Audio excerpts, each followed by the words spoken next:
Welcome to the Purple Rock Survivor podcast, where we are all oiled up and ready to talk about episode 6 of Survivor Cambodia. I'm John, my co-host is Andy, and Andy, are you ready to vibe over our hoism or whatever? Yeah, I'm all lubed up and ready to swap. If you don't get the hoism reference, by the way, you should definitely pause this and go Google the word Zola, Z-O-L-A, and then come back. Pretty crazy story, right? It was possibly the best thing I've ever read on the internet. It's up there. It was really good. Hey, speaking of great things, though, how great was this episode? Right? I mean, really, really good. Like, this has been a good season already so far, but I think this was probably the best episode of the season. Yeah, easily. And it's interesting that we're saying that because, it started off with, so difficultly, but I think it handled that very well. And then just so much action. And I think, what the show was doing this season, they came prepared. They were ready. They knew that these people would be pre-gaming. They knew they were going to do stuff. And it's like, we're going to challenge you. And so we got our second tribe swap and the dynamic shift and reshift. And it's hard to keep track where they all are. But unlike other seasons where they've done a lot of mix-ups here or there, like a Bone, they had 2 swaps and it was awful because those people were idiots. These people can handle it, and it's resulted in some great television. Yeah, it does feel like they're throwing a lot of things at them, but either it's the group or it's just that Survivor, the show itself, has gotten better at managing these sorts of things, and if something's not working out, they're going to switch it on the fly or whatever, and if something's working, they're going to let it run. Yeah, so we'll start our episode the same way they started their episode. And we'll talk about the unfortunate exit of Terry Dietz. And since this is the podcast of 2 dads talking about Survivor, we thought we'd do a little dad talk here. Yeah, first of all, one quick thing about the way they edited this. They did the exact right thing, just making this segment 1 and then just cut to commercial. Just the way, like, SportsCenter does or any news program does when they deliver something like bad news. It's like, all right, let's cleanse the palate with some commercials here and then come back and we're back into the action. Yeah, and obviously they come back and like get the reaction of the other people, discovering it. But, like a lesser show would cut to commercial or something like that. No, they played this one out and let it go. And I think all in all, everything was handled properly. As horrible as a situation as it could have been. Yeah, and I mean, regardless of your thoughts on Terry as a player, and I'm certainly not a fan, doesn't matter. Like, this is something entirely different. Your heart goes out to the person, whoever it is, and yeah, that's just something that transcends the game, and get him out immediately. Just have the plane there waiting for him. Yeah, I mean, as fast as they can go, and that's, the super difficult part of this is there's not an airport around the corner. Right. So I had to take like a small boat to a big boat to base camp to a drive to a plane and then, 12 hours in the sky. I've been reading some of his exit interviews today and it just makes you feel even more for the guy. I felt he handled it, as well as it can be done. There was no dithering. I mean, he was half asleep. So I think, and you get that sense of shock, but it wasn't like, yes. What do you mean or anything? He's just like, you gotta go. And he's like, okay. Let's go. Right. And you could forgive him for not being incredibly coherent because you assume he's got, an hour of sleep, maybe 2. And Jeff is just hitting him with some news that must feel like a bad dream. And he's just like, yep, okay, let's go. I'm gone. Says a quick goodbye and he's out of there. Yeah. And I think you got a sense there, like that's the way you are as a parent. And you saw like the other parents were especially affected in that moment, and all of them were. Like Kelly Wentworth gives them a big hug and all that. They can be emotional. As a parent, when you hear that, it's go time. You have to do it, and then at some point you crumple into a ball of mess. But yeah. He wasn't, tell me more, all this. There was no bargaining. It was just like, yep, let's go. And, like when you were watching it, what was your reaction? Oh, I mean, I think I tweeted this. Like, I would have been already swimming halfway out into the ocean and just said, have the plane scoop me up on the way. You don't really need to sit there and ask for information then. Like, he told you something's wrong with your kid. Okay, that's enough. Yeah, and if you imagine if, like, Terry on that plane, it's just like, I could probably fly this thing faster. Yes. But yeah, no, just so horrible. That, like, luckily for us, we knew what had happened and how it has worked out so far. Well, that we had that knowledge going in that Terry had a problem with his kid, and that we knew that the successful transplant, that news was delivered before the season. Now, that doesn't mean we were necessarily spoiled. This is why we didn't talk about the predictions last week, because we had that info and we were able to piece it together, but we didn't know if it happened after filming was done or after Terry was eliminated. So, it's not like we went into this season knowing, oh, Terry could never win because this happened. We just knew that it happened, and while watching it, we had that safe remove of, we know this works out.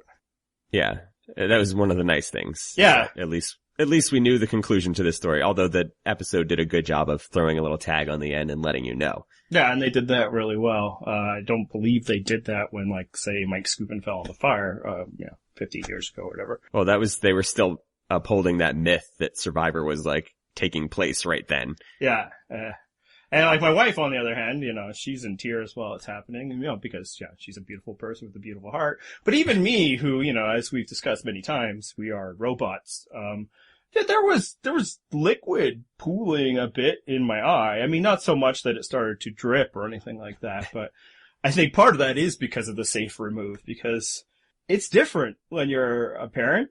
This gets into kind of a sensitive area. I think some people push against that because it's a suggestion that, like, Yeah, the non-parents aren't the same. Yeah, it's lesser. It's like, no, like, we get it. They are sympathetic. Every single person on that island, their heart went out to Terry instantly. They are human beings. They treated it well. They felt bad. I mean, I think Steven was crying. Like, that was there, but it's different when you're a parent. And, I think one of the reasons why people push against that is that there's a lot of smug parents out there who treat people who have chosen not to have children as less. And it's not that. It's a simple, when you have experienced something in life, you understand it better. When people sit around sharing their war stories about getting drunk, I can't relate because I have never drank before. We have a good perspective on Survivor. We've never played before, Right. And I think really what it is as a parent, you hear that news and you place yourself in his shoes, knowing what it feels like to be a parent. And when you picture it as your kid that you're getting the news about, you're like, I totally understand. Well, and that's the big part of it is, their heart goes out to Terry, but what happens is it becomes about you and your kid. It's so hard when you're a parent, just kind of letting them out into the world. And like, that's the job, right? That's the gig. We're raising them for that, but it's so hard.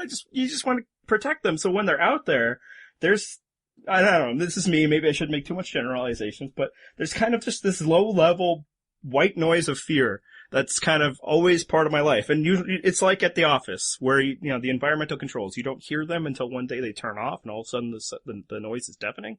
It's the inverse of that, is that, okay, they're out there, they're at school or whatever, you're going on your day-to-day life and it's fine.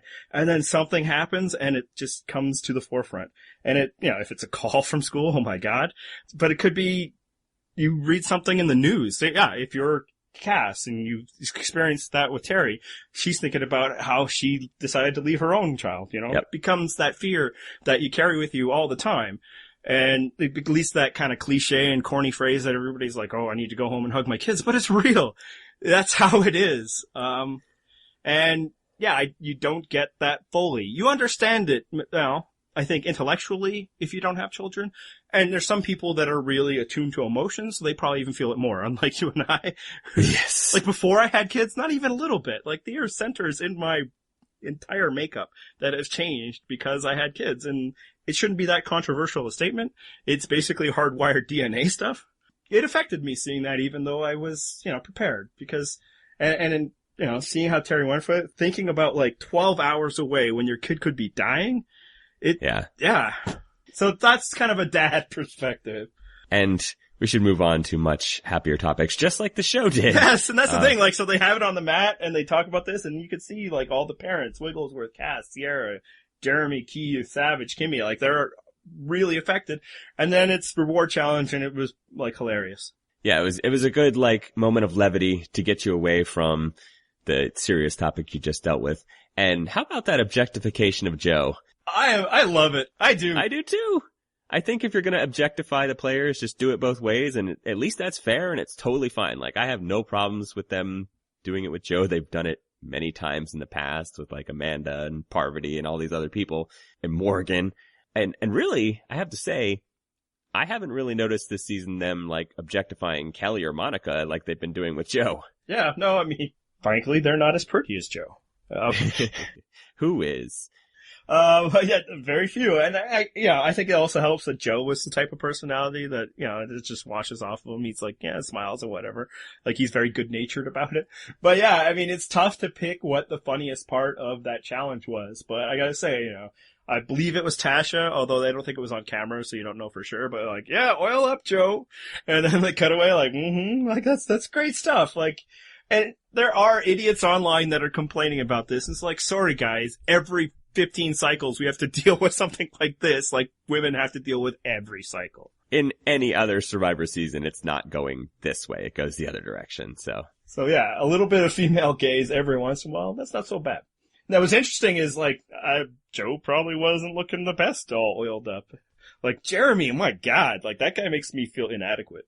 Holy God, that man was a glistening man mountain. Yeah. And that was awesome, too. Like, it's funny, but his matchup with Savage, that was pretty intense, right? Like, half a second separates them. Oh, so close. You could see it in Savage. Like, Savage gets all into the challenges, and he's just dropping F-bombs because he missed it by a half second. Yeah, and then other highlights, like Steven running that was something special, right? Man. I mean, I've commented several times over the course of our podcasting these seasons about running form from people. I think Reed from San Juan del Sur was probably the worst I've ever seen, but Steven's pretty high up there. I mean, he's about as inept as you can get with the running form. Yeah, and then obviously it didn't get any better from there, from the slide to, the granny toss that doesn't go anywhere near it. Just a disaster all around. He had a secret scene. There's like, I don't care, and that's fine, but we're gonna laugh at you still. This was just a great challenge for, like, GIFs. Yes. And to be clear, I don't care either, but it's still funny. Yeah. I loved when Abby just started pouting because she thought Kimmy had already won and stops off. Like, it was such a perfect encapsulation of Abby, Maria, and her game. Yep. And then, probably to take it one step further, she winds up getting her way and winning anyway. Exactly. Perfect encapsulation of this season. And then, I loved Kimmy's little shimmy up and down there. It was just, that was great. I loved it. Yep. Good challenge. Like I said, it was a good palate cleanser for the heavy stuff that we just dealt with. But let's talk more about Steven, because he was inept in a lot of ways in this episode. I feel bad for him for a lot of reasons.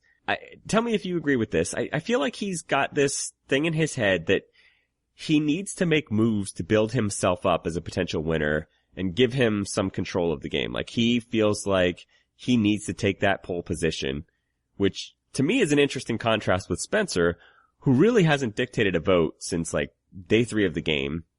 And he shifted his focus entirely to just keeping himself off the bottom. Steven, on the other hand, has that, like, he's already been burned by not moving into the pole position against JT and Tocantins, and it's clearly getting to him. It's clearly affecting how he's playing this season. Yeah, actually, I loved his confessional. A couple reasons. One, I'm not one of those internet tough guys who is always watching Survivor and not understanding why people get emotional. Like, I friggin' get it. It's a really tough experience that they're going through, and that tends to lead to emotions. Obviously, there can at times be moments where it's like, okay, well, this person just can't handle it, and that's a little annoying if they're constantly cracking. But, like, I even found, like, Lisa Whelchel kind of fascinating. So I'm not that person that would get worried about that. Now, I do think that there's probably been a little less of that today because Steven's protected on the internet. But it's like, yeah, he broke down and cried, people, so all you people who get, mad at Dawn for doing that. But I loved it because it showed, like, his emotions are just out there. And all of his neuroses and stuff is just there. And I get it, This show has been hammering the second chance theme probably too hard in manufacturing and some, but no, this is a man that is clearly haunted by the way things went for him however many years ago. And, like, the thing about it is I think most people would say that he didn't really make a mistake in Tocantins. Obviously, the preference would have been to get rid of JT, but the opportunity didn't present itself at a time that would have been advantageous to Steven. But he was still the guy who sat there at Final Tribal Council and got just destroyed. Yes, and I think that, he's laughed it off since then, and he's, made fun of himself and said how terrible he was, but that was probably just some jokes disguising some actual pain. Like, it still probably did bother him on some level that he'd performed so terribly in that final tribal council as far as votes for him, in that there were none.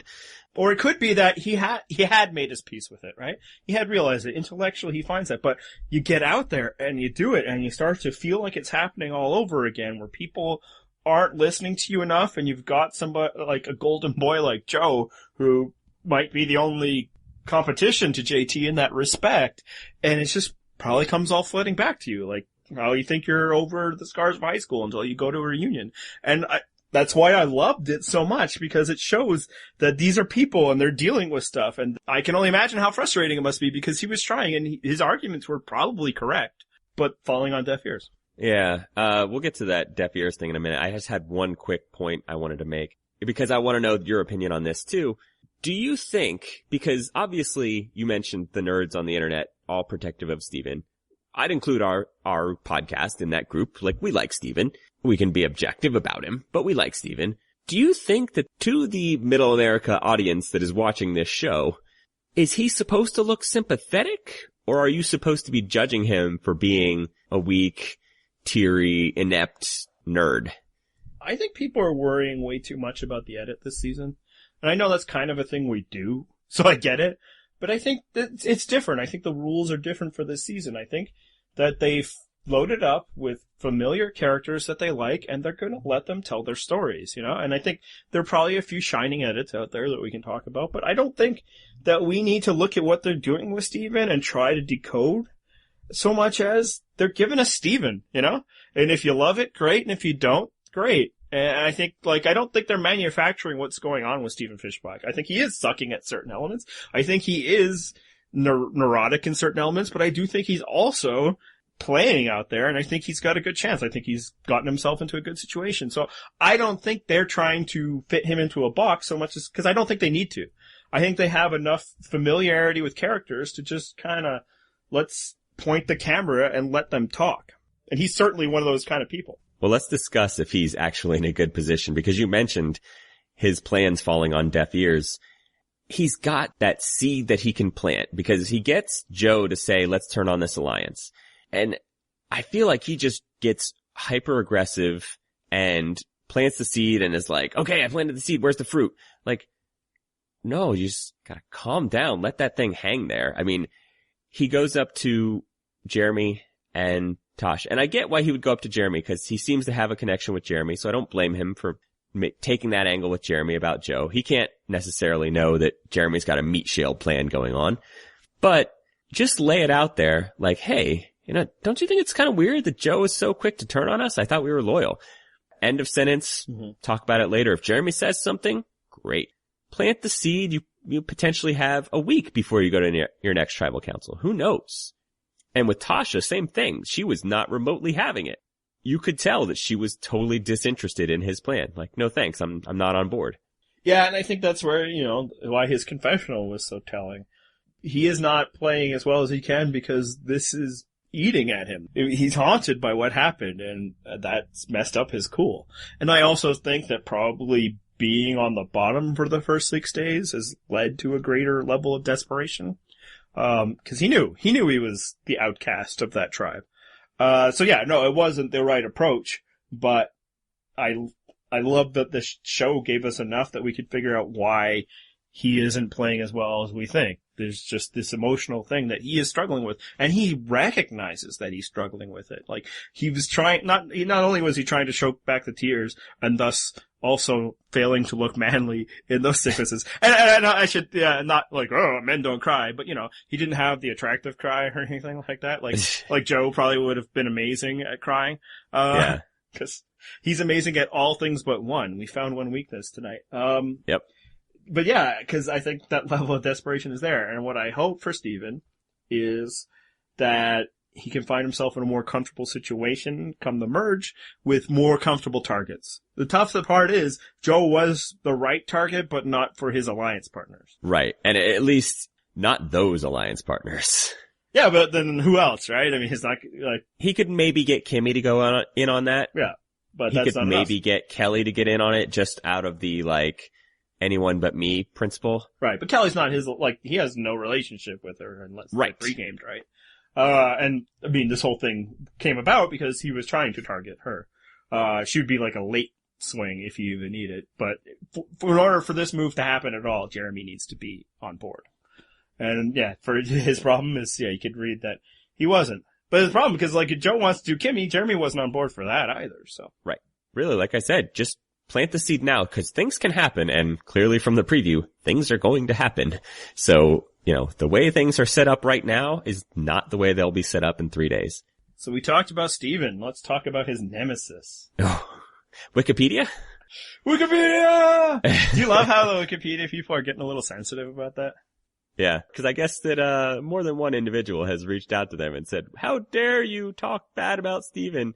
Like, do you guys understand how a wiki works? Yeah, like, it's user-generated content. They didn't write it themselves. Yeah, like, come on. And, you know, what you do on the internet is you have to dismiss the opinions of many people that speak to you.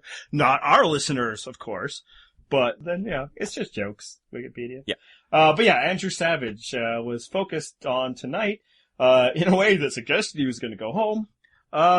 He kind of sucked at Survivor tonight, right? Or I guess last night. Well, he finally tried his hand at this deceit stuff, but I kind of wonder if he was just doomed by the way he read that Cass and Spencer dynamic, which, I mean, we'll get into this a little later, I think, when we talk about Cass, but seems a little bit like a smokescreen.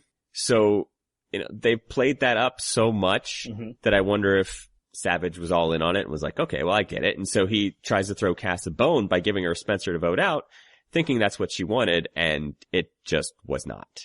Yeah, it's hard to say because neither of them are breaking kayfabe during, their interviews either. You know, it's not just that they're snowing other people. If they are, they, keep talking to the camera about, you know, this relationship too. So, it's impossible to read that.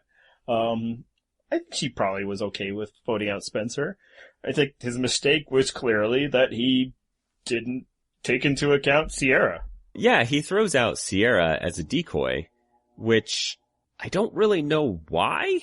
I mean, I guess I can kind of get it. Someone in our comment section brought up that you don't necessarily want to say that it's Wiggles because then if it's Wigglesworth, it shows that you're targeting the old Takeos. Which, duh. Like, I think that's completely overthinking it. Spencer was completely ready for it to be Wiggles for like 2 votes now, for 3 days. Yep. In fact, you know, not making it Kelly should send up some kind of antenna like, oh, it's me. Not only is it just dumb to alienate somebody within your 5, I think Sierra was the exact wrong person to try to use as a decoy. And for the record, I think that once they threw out the name Sierra to Spencer, I think he probably got it. Just the edit didn't show it. Like, I think he's logical enough to figure out, like, oh, okay, wait a minute, this is suspicious. Are you doing the thing that people did in Cagayan that are like just signing greatness to Spencer that isn't on the page? Oh man. We'll get to some Spencer tinfoil hattery later. Yeah. But, no, like why I think Sierra was the worst person to try. First off, Andrew Savage wouldn't know this because I don't think he watches Survivor enough. But in her season, in Blood vs. Water, they tried to use her as a decoy when they were voting out Rachel. And she wasn't having it. She and Katie voted for John Cody instead. You know, this is the kind of person she is. She is not cool with just dangling out there. And probably part of it is because when you're a Sierra Easton, you always have to be worried that people are going to deem you expendable.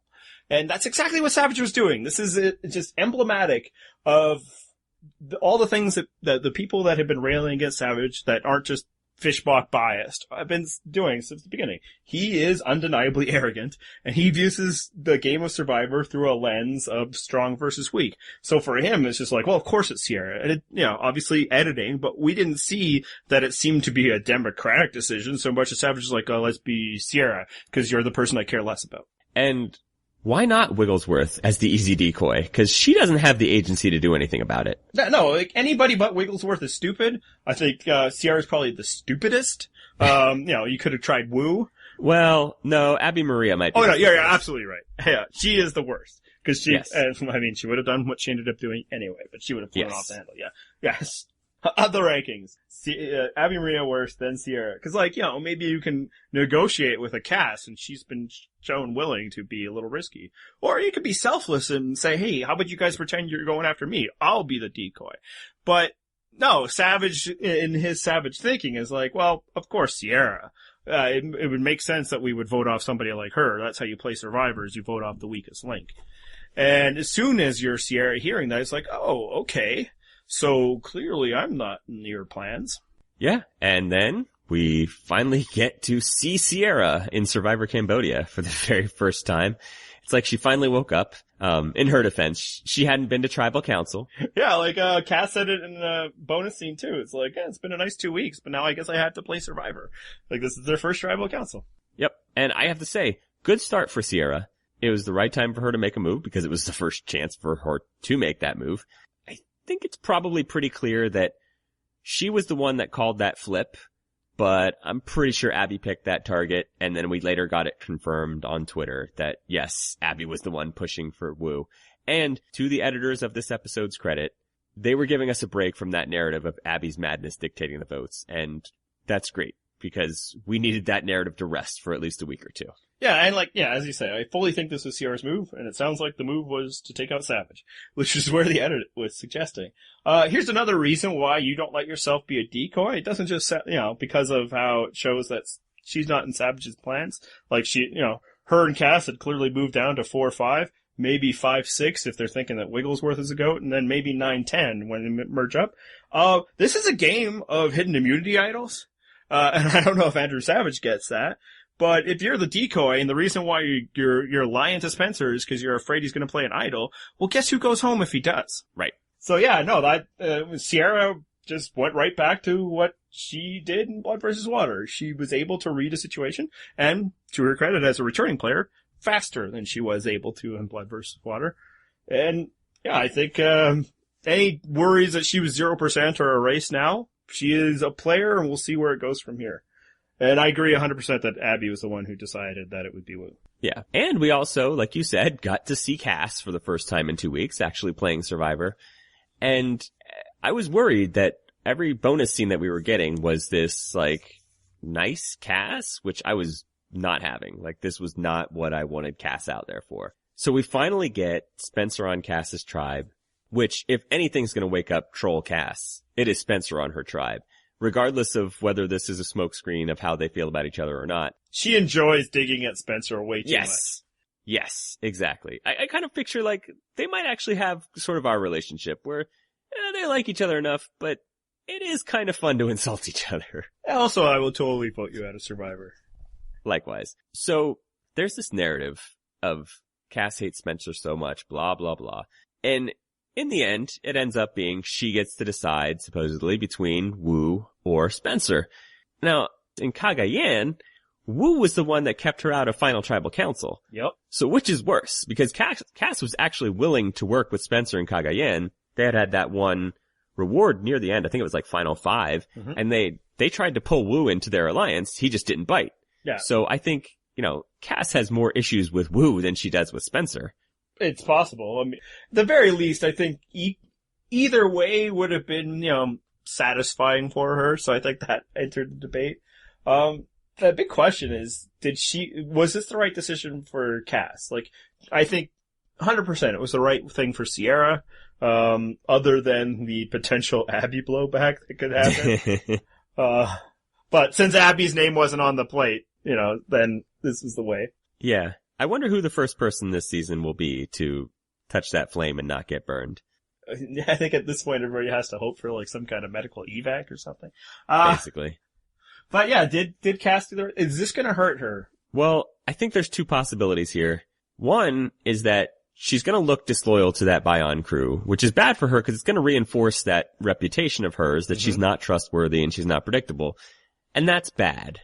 But on the other hand, if she knew that she was on that bottom of that Bion crew, and if Wu had potentially moved ahead of her in the pecking order, and if she wants to live and die by this free agent game that she's tried to play in the past, she has to break up as many of these strong bonds as she can. Because the smaller these alliances get, these sub-alliances get, the more appealing her vote is, and the more useful she becomes, so she can hang out in the game longer. And I think that was probably her motivating factor. Like, if she can start breaking up close-knit alliances, then these smaller alliances will need her basically to make a plurality, or I guess in Survivor it tends to be a majority. They need her for the votes. Yeah. I think, Spencer was potentially useful for her. Wu was not at all. I think the biggest risk, and Matt has harped on this on our website. I encourage you guys to look at, check it out. That it's just going to bring the reputation. Everything that she's been working against for 2 weeks. It's like, oh, it's Chaos Cast. But, like, let's look at what happened here. Who did she betray? Wu was not Bion. Wu was not an ally. Like, they voted out Wu. You know? So I don't know if it's that big a deal. Now, obviously, they blindsided Savage in this vote as well. And that's the problem. But is Savage that connected? That this will damage Cass long term?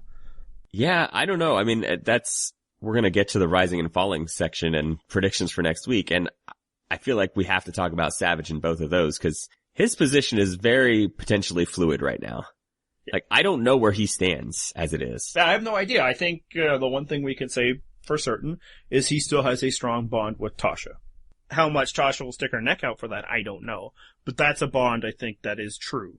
But I don't know if that's anything. I think, so what I could see happening next week as a result of Cass's actions is she is going to take heat from Savage, who will try to sell her out. She is going to take a lot of heat from Tasha, who has had a lot of resentment building up all this time. And, you know, as soon as Cass shows, it, you know, just awakens everything. I knew I should never have trusted you, blah, blah, blah.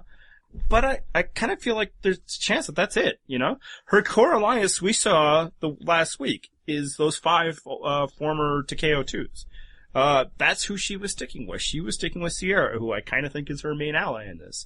They brought Abby over to their side. Abby's not attached to Savage anymore, if she ever really was. And I think, you know, Tasha is so thrilled to be away from Abby. I don't know if she's going to reunite that bond. And now she's got Spencer as a potential asset. Spencer is going to be very interesting for next week because he built bonds with Jeremy and Steven, and now he was just rescued by Cass of all people. Yeah, do we want to throw some red meat to the tinfoil hat crowd here?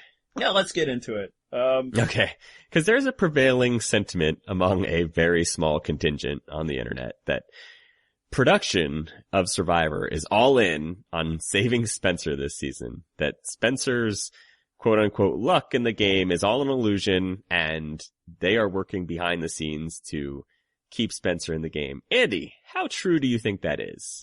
Yeah, it doesn't work in radio, but I'm making the hand wank gesture. Like, yes. Oh my god, people. Now, interestingly, I think Monica has, you know, stoked this flame, and she's just covering herself in so much glory here. As though there is no other reason why people would vote out a Monica Padilla early.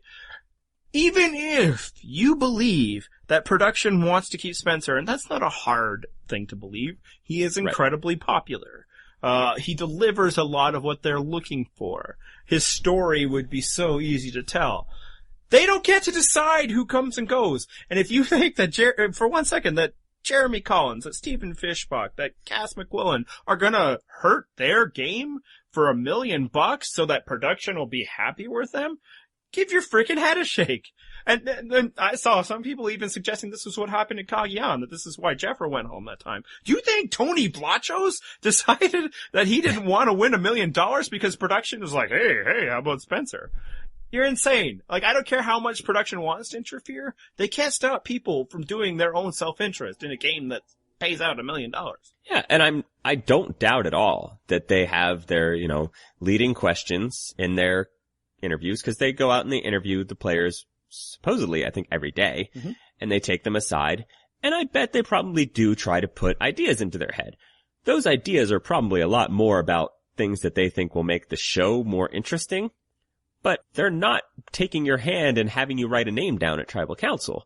If you want to go along with what they're suggesting, fine, but they're not forcing you. All right, actually, since we're talking about Spencer, this brings me to a question that we got via email. This one comes from my brother-in-law, Billy, who was basically asking, Is Spencer the luckiest unlucky survivor in the history of the show? He certainly does live up to the Charlie Brown reputation. He was in a majority, or in power, I should say, in Cagayan for, what do I want to call it, 2 days? Something like that. Probably about the same so far in Cambodia. He's always had to play from the bottom, but to his credit, has always survived. So if you want to call that luck or skill, it's probably some combination of both. You can't go do well in this game without luck. No, he's so tough to assess through, 1.5 seasons so far, because he was, horrendously overrated in Cagayan because he was like the people's choice. People were not ready yet to live in a world of Tony Vacos as much as, say, you and I were. Yes, those people were wrong. And, to a lot of their credit, I think they figured it out near the end. Because, he never got a plan together, other than when, the Luzon 3 moves into, swaps over, and all of a sudden everybody's competing for their love, and they get rid of Alexis. That was basically it for him there. So strategically, it was like, well, yeah, like, you get that he just keeps failing, right? And then he gets saved by, the grace of being useful for Tony's plans. That was, frequently misattributed to him. And but the thing is, a big part of Survivor is staying in Survivor, and he can do that whether it's because he makes himself available for the people that want to make decisions, whether he has some ability to put off being a target, whether it's timely immunity wins.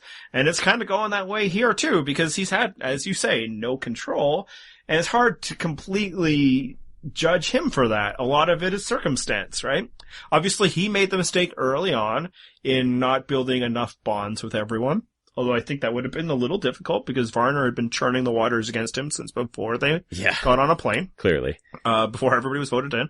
But still, better people can overcome that. And, be getting into bed with Abby is always a mistake. Phrasing. No, I'm okay with either way. So those are his flaws, just as like in Cagayan, you can say that, he didn't have a good enough relationship with Cass. He didn't take the opportunities when they showed up, like, say, giving Jeffra an immunity idol. So there are things to criticize. At the same time, it's just like, well, he kind of got swapped and was on the bottom, and then he got swapped again and he was on the bottom. So those are tough things to judge. But at the same time, he worked his way out of those scenarios, whether through his own action or because other people had bigger fish to fry and he was able to stay under the radar. So he's unlucky and lucky, and is it skill or is it circumstance? I don't know. It's some combination of all those things, probably. I think that's the correct answer. But I think the thing is that people are getting all bent out of shape, like, oh, Spencer's not strategic and blah, blah, blah. We don't know. He doesn't ever get to demonstrate it. But I think the key is he doesn't have to run the votes and be in control. Really, he just has to not get voted out, and he's been very, very good at that, both in Cagayan and now. And you don't really need to be in the lead and in command until Final Tribal Council. So if he can, turn it on then he's fine.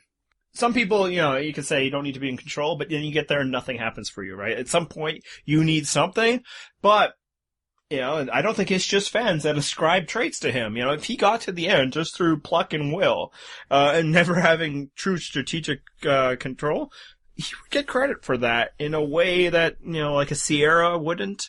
Because people speak of him in good terms. They feel like, he keeps being mentioned like he's a threat, even though he has very little actual power. So I think if he somehow got to the end, he could win, even if he never controlled a vote. Yeah, he wouldn't have to have a very long resume. If he has an immunity win thrown in there, maybe he played an idol once, whether he dictated the votes all the way there or not. If he controlled one vote, whether through an idol or through a majority or whatever, plurality even, that would be enough. Like, I don't think he needs some big padded resume because he's well liked. I mean, I haven't seen anybody really, other than if you want to count Cass, talking badly about Spencer at all.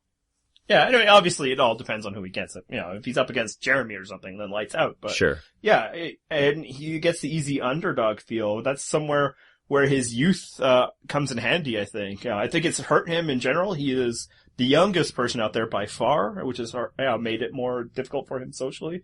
But then if he's sitting there in front of a jury, yeah, he feels like look at that plucky kid. Yeah. Hey, speaking of, let's talk some rising and falling fortunes this week. Sure. Were we speaking of that? No. But I was done talking about Spencer, so let's move on to rising and falling. Let's start with Sierra. I would say she's rising because really she had nowhere to go but up, right? Yeah, she was supposedly cast on the show, and now she's doing Sierra things. Hey, there's Sierra. So definitely both agreed Sierra's rising. What about Savage? We're going to say he's falling? I think he's falling like a stone. Yeah, I still think there is some mystery as to where exactly he's fallen to, but the point is he's fallen somewhere. Yeah, well, I mean, basically what, 5 people in the game just deemed him irrelevant? Like, that's a bad look. Like, he has the support of, nobody who he's currently on a tribe with, and then, I don't know, like, he obviously could fold back into Jeremy, but then it'll be a very different game for Savage. I don't think it'll be his alliance, it'll be Jeremy's. And you know what, maybe it always was. Yep. And then, I mean, he looks so outmatched. Everything he said was like, yeah, I guess he's going home tonight. Now, that's editing. I think a lot of people speak confidently, and they either use it because you're a winner, or they use it because it shows comeuppance. And the biggest part is Savage's strength at Survivor is the team building. And the team phase of the game is over. Yep. Do you think that, Terry passed him the nothing can possibly go wrong torch? He just had to take it over? Just symbolically, yeah. There was a point last night where I thought, it's like, the old guys are all going out in the same episode. Yep. Although Keith looking strong. I mean, it's always been there for Savage. Obviously, this is what a lot of people have responded negatively to. It just looks better on him when things are going well than it does when things are going poorly. Right. So I have him falling. It's not over. I'd be tempted right now to put him in the 0% club, but I can't because I don't know what's gonna happen next week. I got no idea. And that's what's beautiful about this.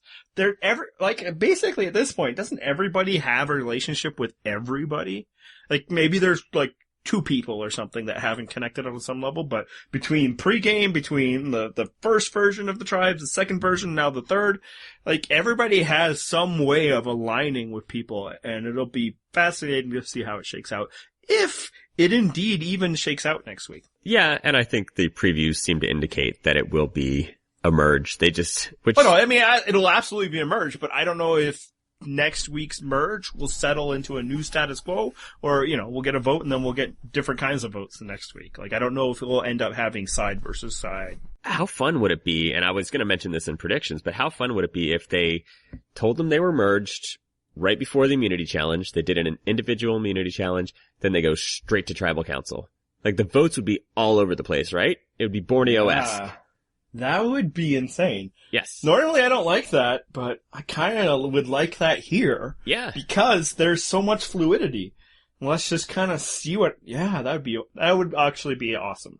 As long as Jeremy and Kelly have their idols. Because the one thing I don't want people to get screwed out of idols they worked hard for no reason. Yeah, no, they would definitely have to have their idols, but that would be awesome. I don't think they're gonna do it, but that'd be great.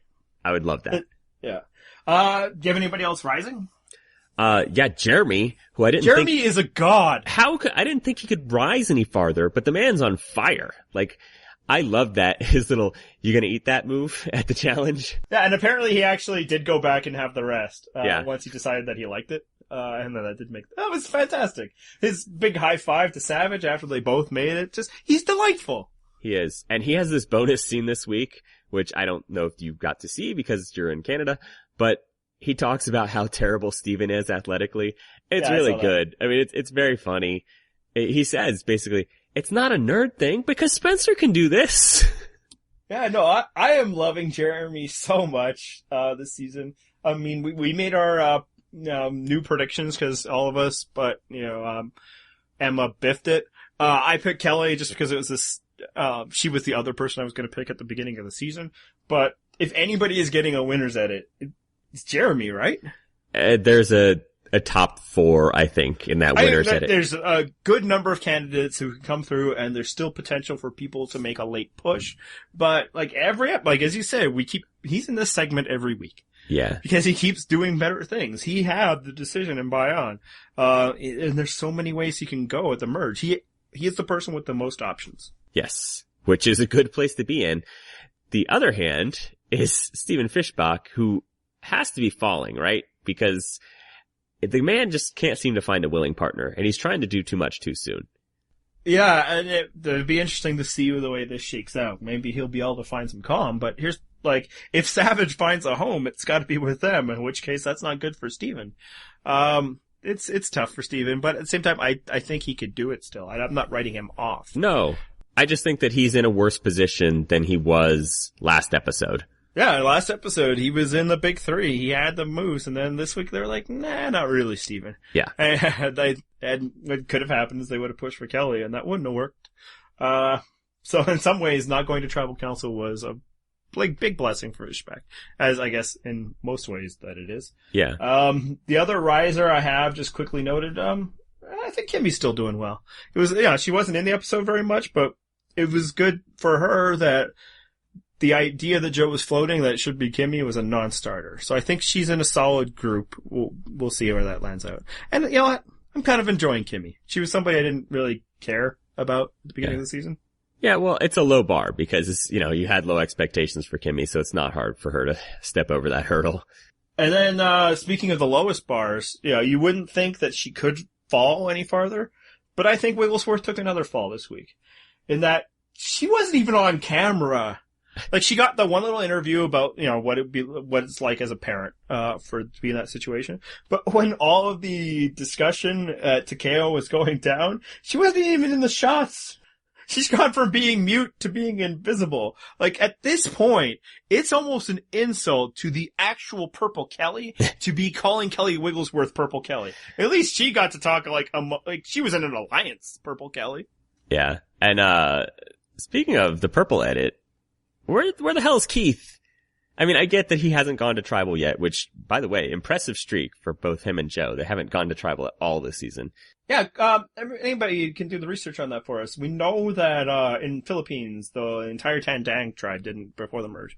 But is there anybody else that hasn't, like, that started on one strong tribe and swapped to the other? I can't think of anybody right now. Yeah, and don't even try to come at us with the Palau thing, because Karor did go to tribal council once, so. Yeah. And so did, the people, on Fiji, Boo and Stacy, cause they gave up immunity once right. instead of giving up, being the Have tribe, which was, of course, the absolute right decision for everybody, but the person who got voted out.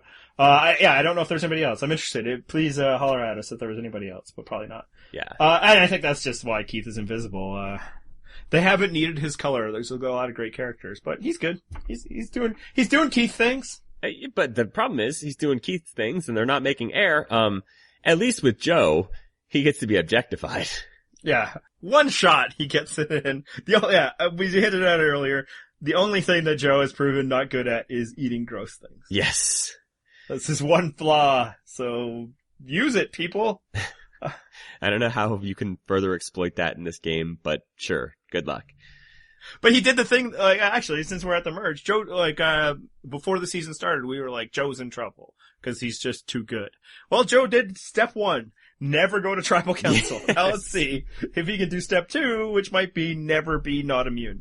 Yeah, and I'm definitely not throwing out a Joe immunity run as an impossibility. I think it's pretty likely that he'll go on some sort of run. The question is how long it lasts, though, because as soon as it ends, bye, Joe. Yeah. Now, the one advantage for him is he might not need to start it right away. He might not be the target next week. Who will be? I don't know. I mean, if I was Joe, I would still feel like I needed it right away. Oh, no, he should try to win. I just think, there might be other fish to fry here. He might have a solid 5 that need to take it out the other side, which he will still have some value for, in that Joe can beat Savage or Joe can beat Jeremy or something like that. Right. But it'll be a short string. At some point, everybody's just going to be like, Joe. Yeah. I mean, really, you can maybe skate by without immunity for 1, maybe 2 votes, and then after that, it's just like you're just taking your life into your hands in this game if you don't go for the immunity win. No, like he needs to try to win every time, but I almost feel like he might not be a target next week because, so I don't know what's gonna happen. I love that I don't know what's gonna happen, but Likewise. like, I feel like there might be 2 sides. I think there might be the Takeo 5. I think that's a real thing. If for no other reason than we saw Joe put himself in peril by just trying to suggest not killing. And I think Keith said something about it, either on the air or in his segment that, I think it was probably on the bonus scenes, that he would like to try and protect Kelly as well because that was his alliance. And probably really the first one that Keith was truly offered. So I think those 5 are real. And then I know that Jeremy, Steven, and Kimmy are real. So then is it Tasha Savage to make 5? And then that becomes like, there's 3 in the middle. And again, I don't even know if this read is correct. But then it's Wigglesworth, Spencer, and Abby.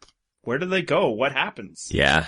And, does Spencer decide like, okay, I'm going to stay loyal to Cass? Or does he go with his Nerd Alliance and team up with Steven? But and then here's another thing. The one person he might act like that he had a real working alliance with at any point in this game was Kelly Wentworth. So that's a draw too. Yep.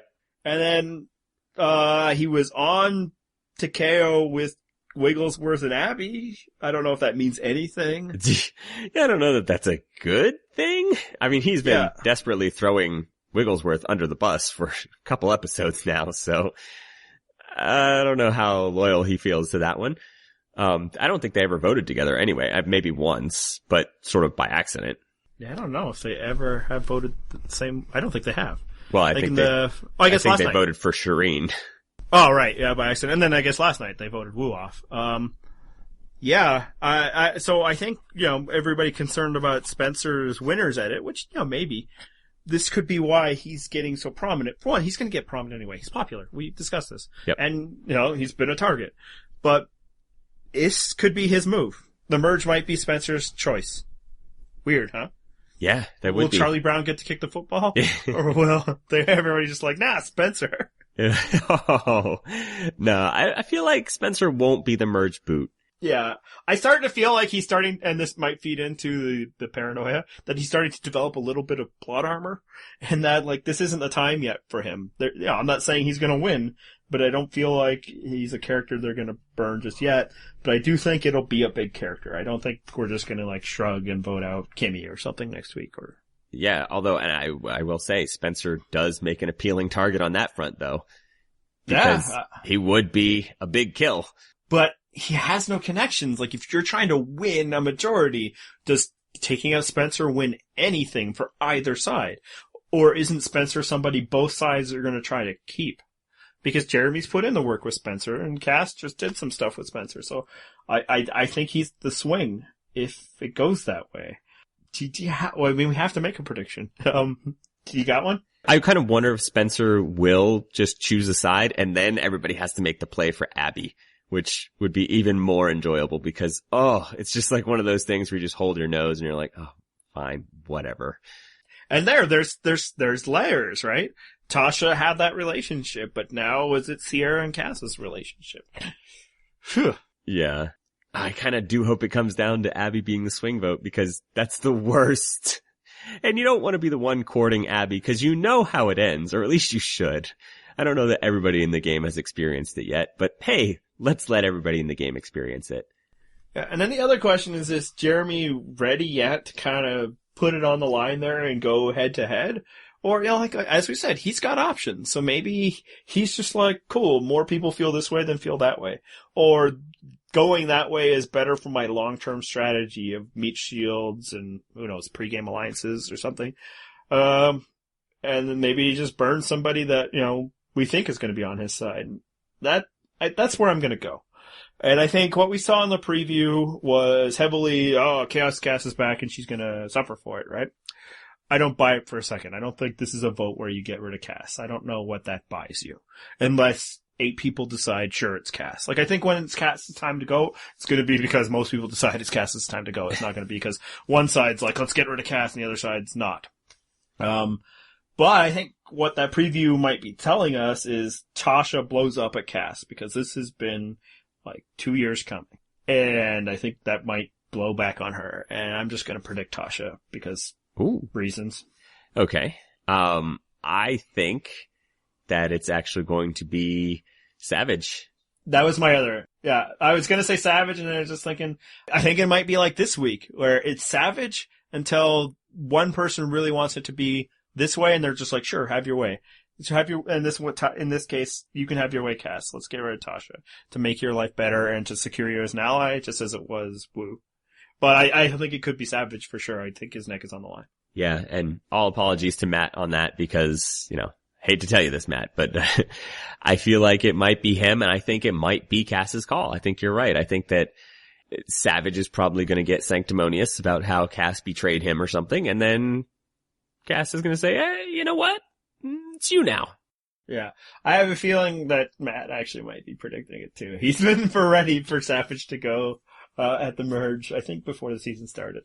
And it's starting to feel like that's a real potential possibility. But at the same time, it might be something we never even think of. Like, does Jeremy go home with an idol in his pocket? That doesn't happen, right? No. You know who I would say is super safe is Keith, because there's no edit for Keith. I'd say Wigglesworth is really safe.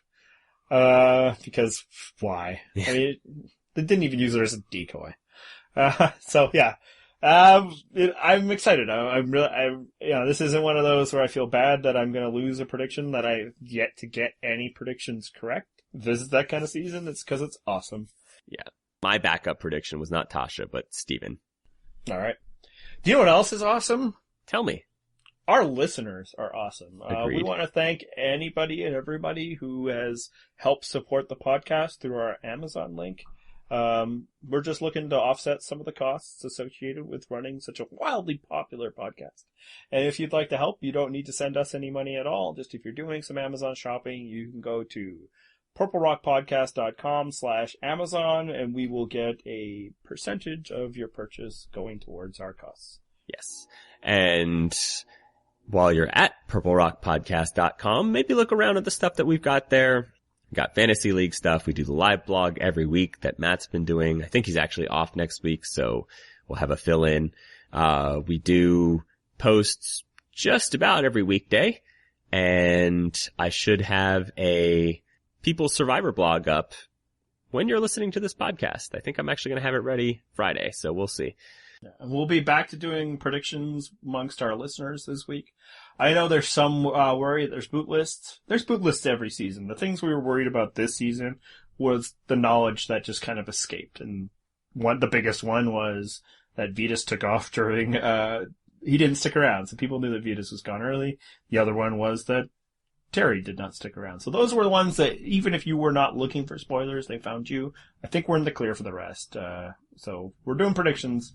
And you guys can all randomly predict people. Unless there's like 80% of you predict one people and then you're dead to us. Yes. And I don't think that's going to happen because I think there's enough of our listeners that vote in those polls that are not spoiled, so they probably won't get slanted in one direction.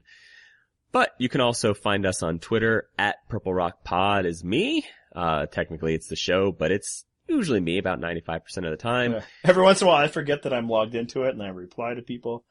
I wonder if you can tell our voices at 140 characters. Mine is at Purple Rock Andy, and we are on Tumblr, Purple Rock Podcast on Tumblr, and you can send us an email, purplerockpodcast@gmail.com. All right. Anything else? Like and subscribe on your favorite podcasting services, and I think we play theme music to end the show, right? Yep.